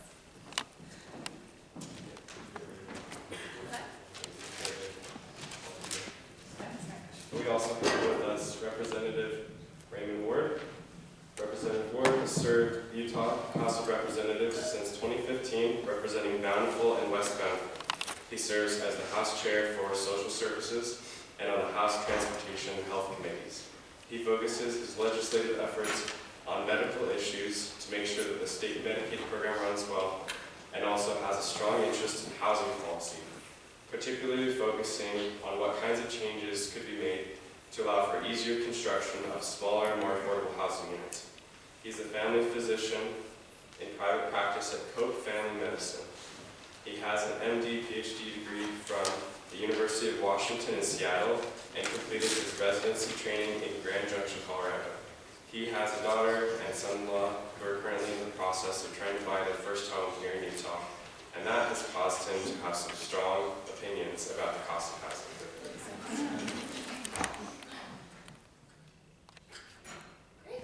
Well, good afternoon, everyone. I would first like to thank the presenters so far. Thank you guys so much. It really helped us explore a diverse perspective on condo development, and it really sets up for an engaging discussion together. My name is Dejan Hall, and I'm delighted to moderate this discussion among our esteemed panelists. We do have a short 15 minutes, but I would love to get some quick insights from our policymakers, and I think it'd be great to even just open it up on general thoughts on everything we've heard today. Would you like to start, Dr. Ward? So I guess in the state legislature, we think about affordable housing, which is 1 unit at a time, and how much you're going to subsidize this 1 unit to get this certain multiplier, very median income to be able to afford that unit. And then it sounds like almost the same words, but if we say housing affordability, meaning what policy is going to make the overall cost of the market over time not go up as quickly or become closer back to that multiplier that we talked about earlier of not being 6 to 1, but hopefully 5 or 4 to 1. And that, I guess, to me is more of my interest. And to me, I believe in supply and demand. So I'm in favor of just about anything overall that would make it so that there could be more supply. I believe that will help with, I guess, a focus on what would make it so that there was more supply of things that were smaller. And just not then have to subsidize them, but would trust that they would be more affordable if you built them smaller. Naturally. Yeah, Yeah. naturally affordable, yeah. Yeah. Yeah, how about you? Yeah, thank you. This has been great. I think this is something I've thought about for a while. I've only been in the Senate for a couple of years, but this idea of ownership is huge. I'm one of those fortunate renters, the small proportion of renters who just was able to purchase a home a few months ago, and it certainly took a lot of privilege to be able to move into that direction. So for a while, I was one of just a couple of renters in the legislature. There's not a whole lot of representation up there, and so I think this area kind of gets left behind occasionally. But there's a lot of good work being done. It's a bipartisan issue, and to me, it's something that speaks both for the need kind of the financial piece and reducing some of that risk and making, there needs to be a funding piece, some stopgap funding, something that fits in the middle there to address some of the kind of market failures I think that are happening. I get to refresh on economics today. This has been fun. So yeah, and then also, I've heard a lot, we heard a lot about kind of the legal piece as well, and opportunities to work with. I see Adam from Murray up there, from one of our Murray City Council members up there. We've got Mayor Dolly from Holiday. So folks working in the municipal space, and it's certainly going to take a lot of collaboration to find ways to create some of these opportunities. I've heard a lot from municipal folks recently about how challenging they're finding it to find the right sort of housing in their communities. Yeah, absolutely. And I feel like you've kind of explained a little bit about how you feel about generally the topic. And I mean, this is being discussed though at the state level. I mean, obviously we just passed, was it the FIZ? The FIZ. So that was, I mean, I know it's being recognized on the state level. Is that, do we think that's appropriate? I mean, I guess there could always be more, but at this level, do you think that we're moving in the right direction at least? I guess I'll start with Waldrip. Yeah, no, I think we are moving in the right direction. I think you hit it on the head. This is not a partisan issue. This is not a Republican issue, a Democrat issue. This is a Utah issue. Yeah. And it hits home in our communities when we have city council members and mayors that have to deal with proposals that get people upset, that the quality of life is going to be ruined. You're going to kill my neighborhood. I bought this view. You're killing my view. You're adding traffic. My children are going to die. Cats and dogs are going to be together now, and it's over. But that is literally what happens in our local communities, and it's really, really challenging because I think we do have a lot of local officials that want to do the right thing, that recognize the need for good housing development in our communities. But there's that push and pull between how much local control we give. I think that we've created sort of a mindset of a set of entitlements that have never existed before. Like, you know, when I buy a home, you know, now we have a lot of people, when they buy their home, they feel like they also bought their view, they bought their traffic patterns, they bought the sidewalks down the street, they bought, you know, they have vested rights in all of this stuff around them that gives them the right to control other property. And that there's an appropriate space for that, but I think we've gone way, way too far on that other side, and I think it's creating real problems at the local level. Interesting, yeah. Well, and actually, just kind of to that, to the state making changes and everything, are there some other policy issues or industries that you think that we need to kind of affect from a policy level? Dr. Ward, do you want to kind of speak to that? I'm looking for any policy. Policy, For any of that it, state no. level, that would make it easier overall. If it just makes a 1% improvement in how easy it is to make a condo, I don't care. If that really honestly is 1% better, then let's do that thing, and then think about what we could do next on all. Yeah, and I guess, I mean, some of the things that were brought up, like Mr. Allen brought up, like the economic challenges. I mean, actually, I think everybody spoke to that. But, I mean, do you kind of see any policies that have been talked about on the state level in that sense? Sure, and I mean, from what is on the PowerPoint here, I mean, I'm happy to talk to any one of you and say, well, look, is that a bill file that we think we could get through? You know, in general, anything that is a statewide policy that municipalities see as taking away from what is their rightful area to govern will take a lot of persuasion or muscle one way or the other to get through. That will not be easy to get through, because that is the way largely we have regarded it in the past, and maybe it will just stay that way. But I think more people are coming around to the fact that we need to do something differently if we want our kids and grandkids to still live around us. Sure, yeah. Do you have something to add? Sure, yeah. So, you know, there's, I think, an opportunity for the legislature to maybe act as a little bit more of a punching bag for some of our municipal folks. I know there's a little bit more distance between us and our constituents, perhaps, than a city council member or mayor. You know, I represent parts or all of 5 different cities in the Salt Lake County area, and so I don't hear from folks in all of those communities all the time about specific projects. And you know, if I make a decision that has, I think, overall positive benefits, but maybe has a little bit more of an implication on one city, you know, that city can put some blame on the legislature. And I think that's fine.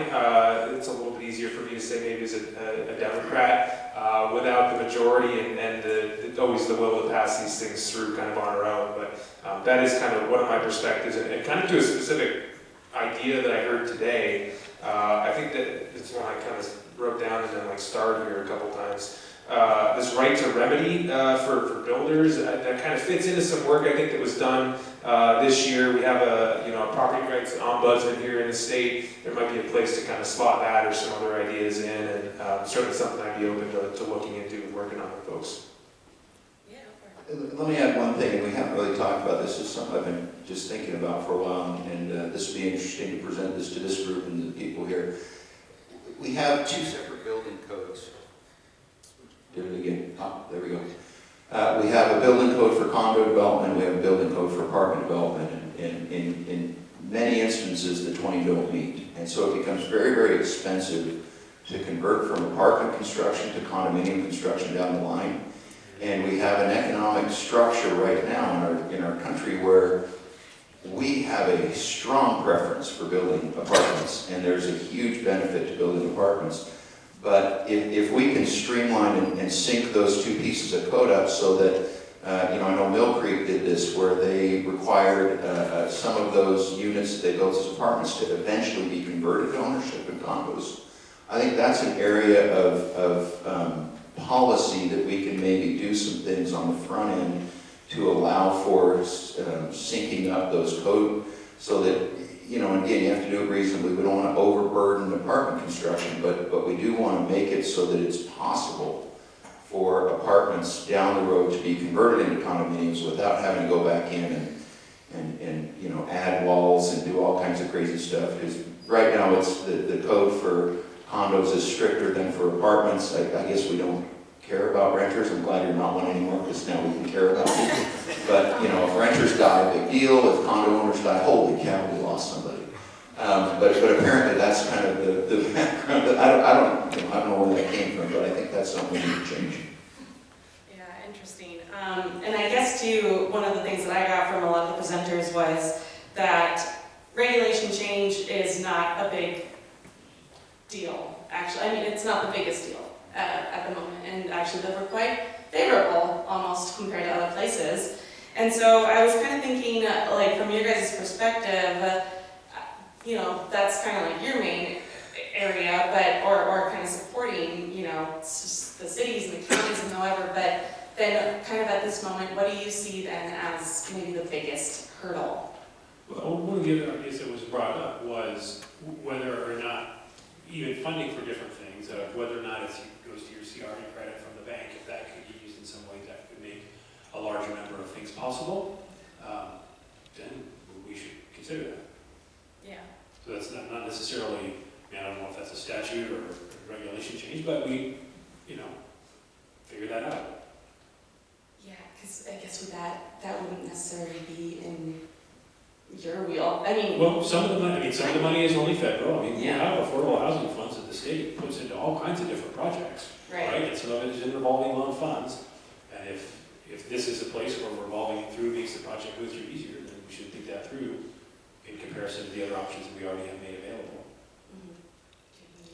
Yeah, I mean, I kind of mentioned this earlier, but I think to me, this like fits the definition of a market failure. If there's a market for it, there are people who want these things, but it's really tough to do, and that's a place where, from my perspective, you know, we should, as a state or as a nation or, you know, whatever level we're talking about, be able to provide some support and, you know, potentially funding. I think, you know, we devote hundreds of millions to affordable housing and other things like the Great Salt Lake, and there's tons of money that we've been able to use on these sorts of projects that really are worth doing, and to me this is something that's worth doing that I think we should be looking more at. And Steve talked about kind of the long run benefits of getting people into an ownership situation and making it a little bit easier, and I think the state could chip in there with a financing piece. I'm not the expert on what that might be specifically, but there's money, there's a market failure, you know, we can find a way to fit that in somehow, I'm sure. So if I could just give a Republican color. Love it. It's a government failure.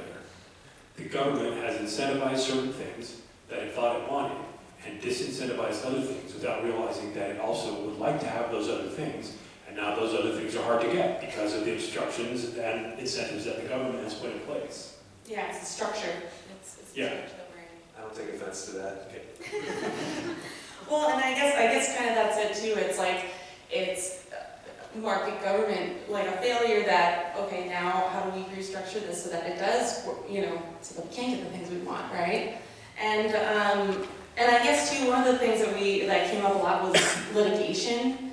Is that anything that can, I don't know, be affected by policy in a different way or two, like in the structure of government that we've kind of created already? For sure it is, but I mean, I don't think that's an idea that has really been explored since the cases. I have not heard this topic come up in the legislature in the years that I've been there, which are after the dates that you had mentioned in the presentation.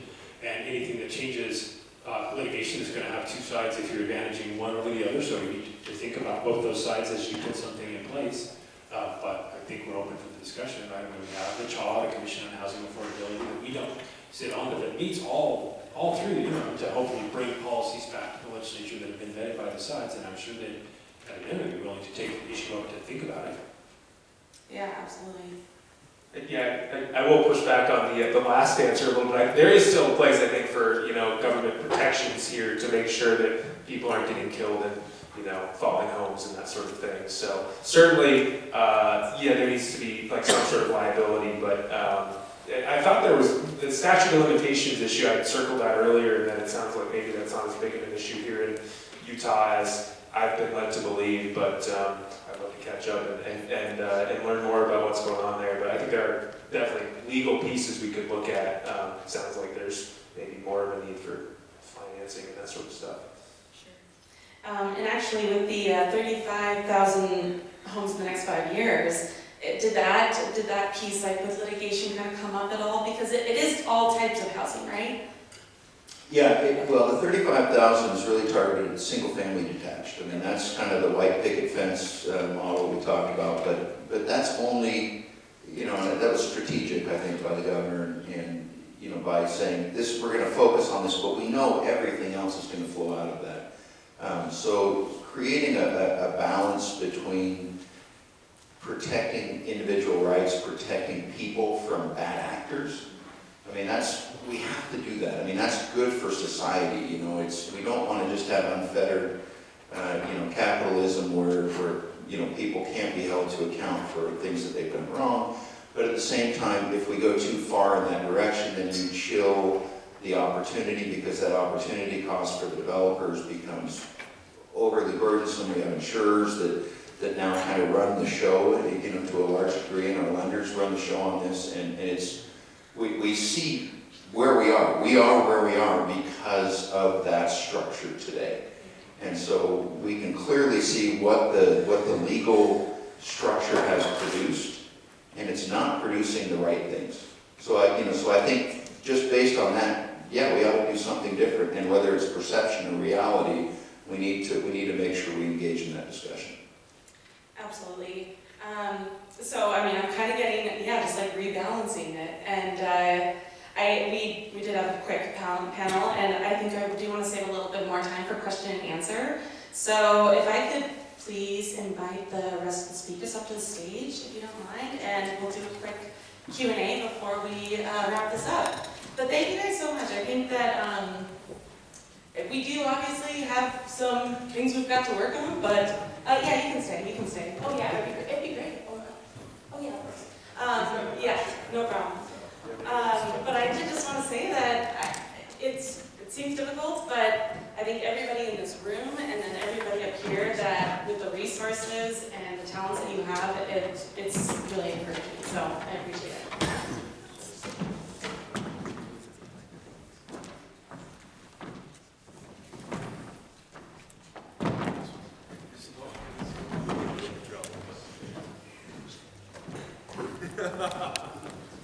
Do we have any questions to start us off with? Okay, great, thanks. We'll start with you. Hi, I'm Amber Isaacson from the Community Care Coalition. I'm here with Ben. He's also with it. It's a community group we just started building with other people in East Downtown. And the reason we need it is because there's a lot going on, and a lot of us are condo owners ourselves. And there's a lot going on in the community that is really hard to manage.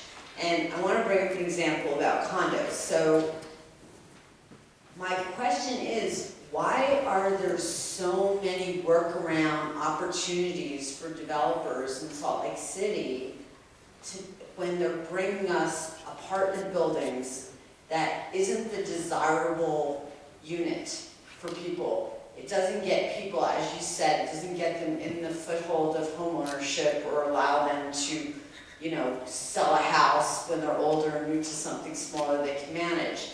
We're in a situation now where it's not like, oh, they're blocking our view or a block down the way, as was just referenced. It's, oh, they want to not have any setbacks. They don't want to have any open space on the ground. They want to build a parking garage to a third level and put trees on top of that. And it really hurts the community, not only for the people that already own and established buildings. When you buy, you expect the zoning to stick, that the rear yard setbacks and zoning are going to apply to the next builder as a minimum. But I guess my question is, now that we know that we're missing this starter home in the city, specifically condominiums, why are we still giving all these outrageous incentives to developers to build things that don't meet the criteria of what's really required as a starter home? And who did you direct the question towards? One of the speakers? If there's someone specific you want to answer that? He was going to start to answer, but I also Why? Yeah, I mean, I think, you know, that's a great question. You know, I think part of it is, you know, money is a significant driver of things. When you have the opportunity for economic investment, and there's a possibility for people to create wealth. And again, I will say, you know, we don't need to just say, oh, we don't need any more rentals, because we need housing across the board. I mean, we need everything.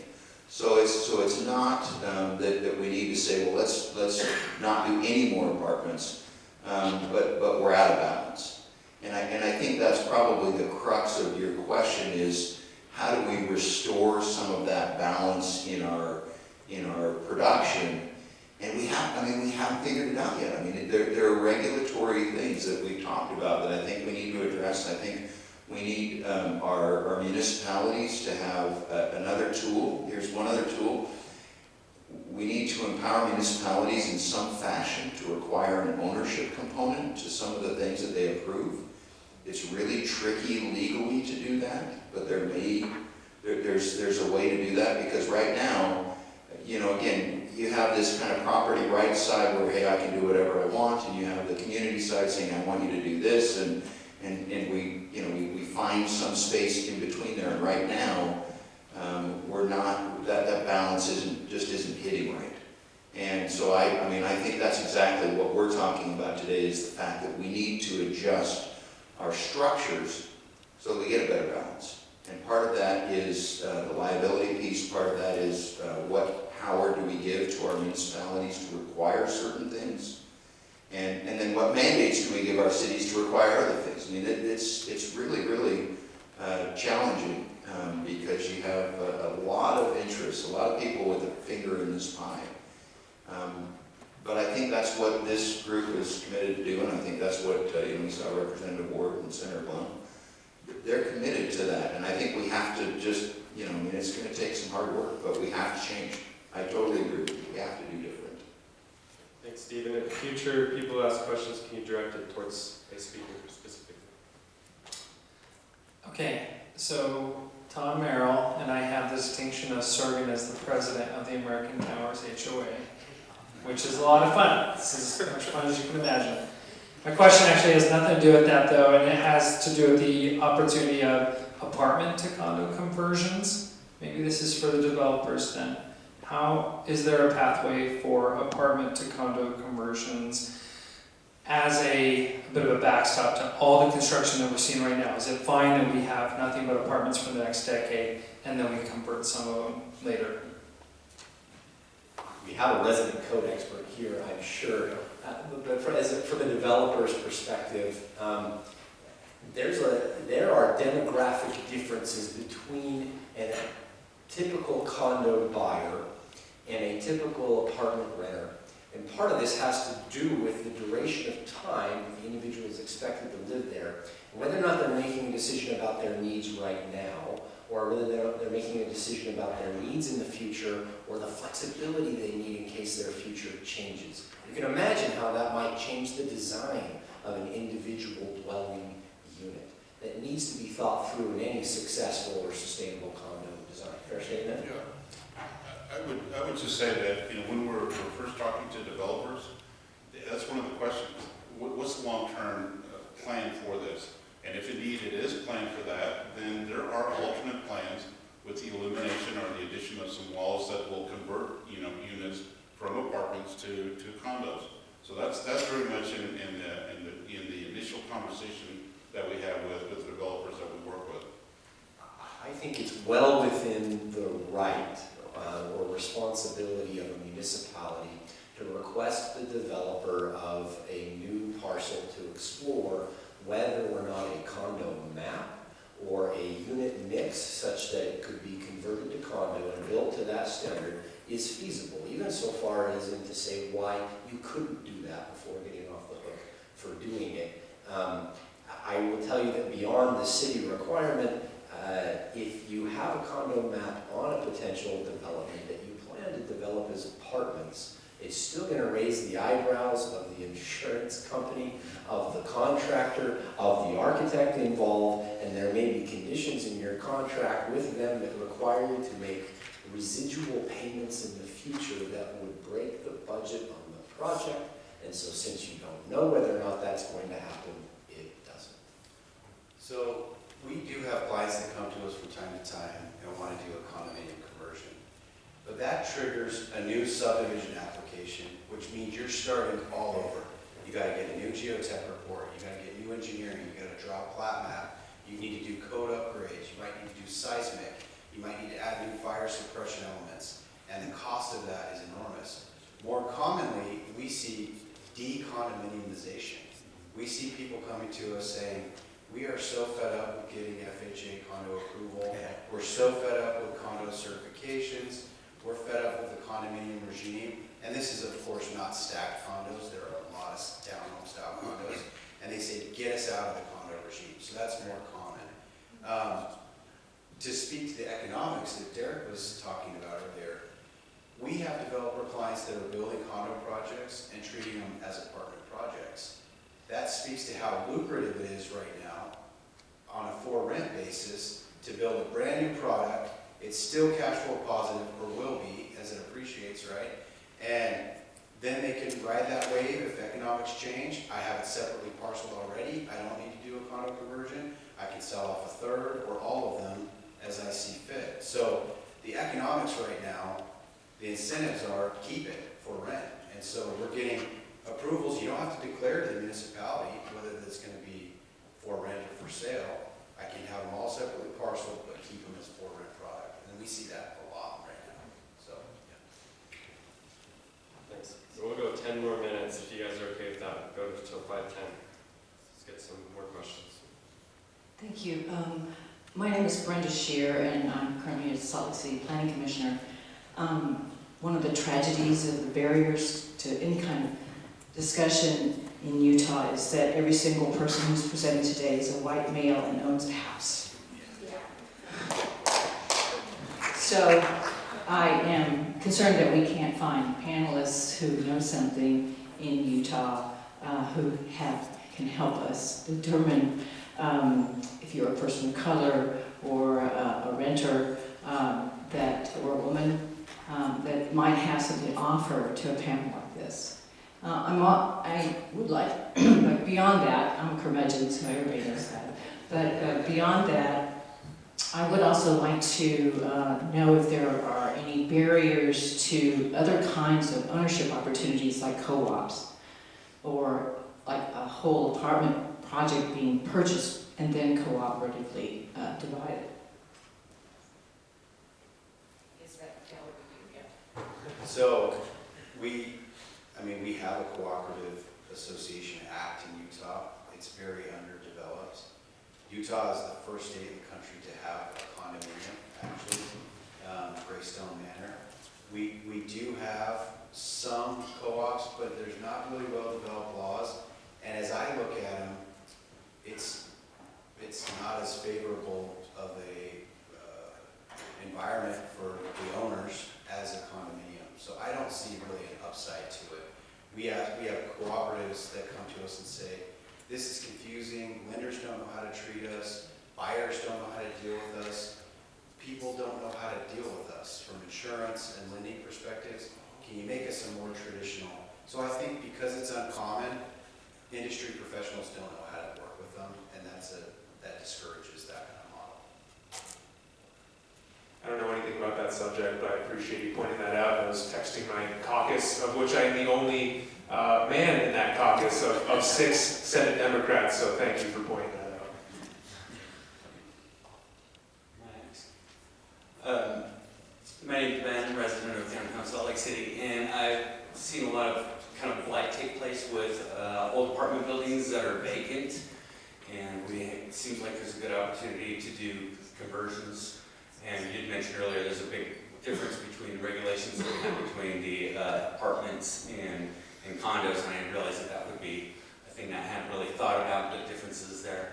But it seems like there's a good market for some of that cash for historical preservation, that can be something that we idealize, that we want to be able to keep these older buildings alive and having them turn into condos where we have, it seems like a lot of the condos downtown are like cash buys and not necessarily falling under like FHA type financing and things like that, and a lot of the rules and regulations that kind of have to apply to dealing with FHA regulations seems to be restrictive. So I just wonder if there's not a good opportunity for the wealthy people that would like to preserve some of these historical properties, and if there's not a big market there to be able to do those conversions, what the benefits and the downsides are for trying to capitalize on that market.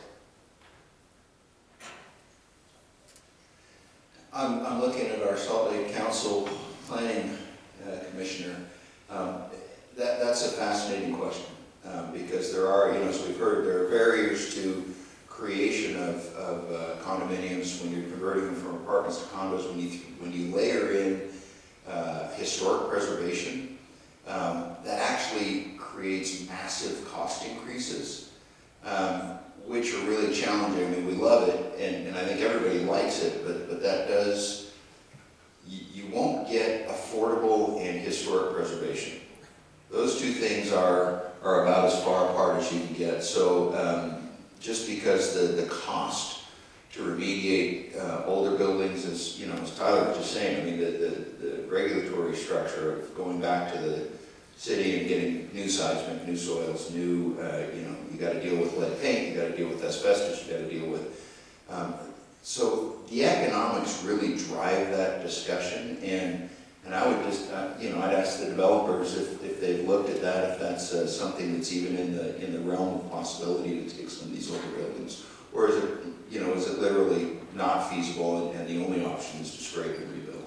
My first bullet on this slide of why is this working in other cities, I think applies equally to this question about reuse or adaptive reuse of historic structures as it does to co-ops. I don't remember who brought that up. But these alternative scenarios are really scenarios that work in municipalities that have large concentrations of very high wealth. And these aren't going to be easily converted to a stacked condo workforce level type. So also, if you think about American Towers, Broadway Lofts, Dakota Lofts, all in Salt Lake City, it wasn't until 2011 that Utah even required that you have a reserve analysis for your HOA. So in 2011, everyone was required to get a reserve study, but there was no funding requirement. So if you think about these older buildings that are condominiums, we've had deferred maintenance with essentially no contributions to reserves from their inception until 2011 when they started thinking about, wow, we're going to need to replace some serious components to this building. And so most of our older condos in Salt Lake have very, very high condominium fees. And you also have this dynamic where if it's an apartment, the owner can decide to defer maintenance, they can deal with it, they can get capital, they make their decision about what to do. In a condo, you have all these voices, and inevitably there's a handful of owners that want to maintain this building at a very high level, and they end up getting elected to the board, and they get to decide at what level we maintain things, and maybe they want everything to be maintained at the tip-top shape. So that can create conflict in the community, but we don't have enough reserves. We have people that want to keep those dues down, otherwise they're going to get foreclosed. And so there's all these dynamics too when you have that many voices competing about what to do with this old building. And then we've had deferred maintenance and no reserves for decades. So it's a challenge. Might be a good place to mention, there's been some discussions about HOA reforms in the legislature too, which I think is an important place to take a look at. And it went a little ways this year, and I think it's going to keep coming back up, and it's not someplace I have a lot of experience dealing with myself, but certainly support trying to move in a direction where those boards can probably make decisions in a little bit easier manner than they are right now. Keep in mind that apartments have the ability to be recapitalized or refinanced, especially when you would your own home. And in a condominium structure, that opportunity is simply not there, and it's not available. You're not simply able to identify all of the costs. Sure, you could charge an assessment, but what if people aren't able to pay that? Are you going to get everybody that lives there to refinance their home or move out and sell to somebody who has more money and can afford to fix the building? It's a very difficult situation. Earlier, we heard two answers from two sides of the aisle to the same thing about do we have a market failure or do we have a government failure? And I think you could argue either one. There's aspects of both, and the bottom line is it's what you call inefficiency. It's what you call that deadweight loss. And I think there really is an opportunity for us to identify how to streamline the codes about why are there so many differences between apartments and condos. Approvals, why aren't we making sure that unit mixes and types are adaptable over time so that we have long-term buildings. And what are we going to do with financing mechanisms? Not adding finance, just where are we going to put our priorities to soften the financial impacts of trying to build ownership housing that'll pay us back. This is about whether or not we want to invest in the future economy of this area, not whether or not we want to spend extra money right now. Okay, thank you. We're going to cut it there. Let's give a round of applause for our speakers.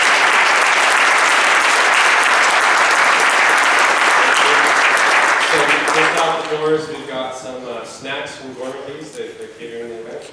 And feel free to talk with the speakers, ask them any questions. Thanks.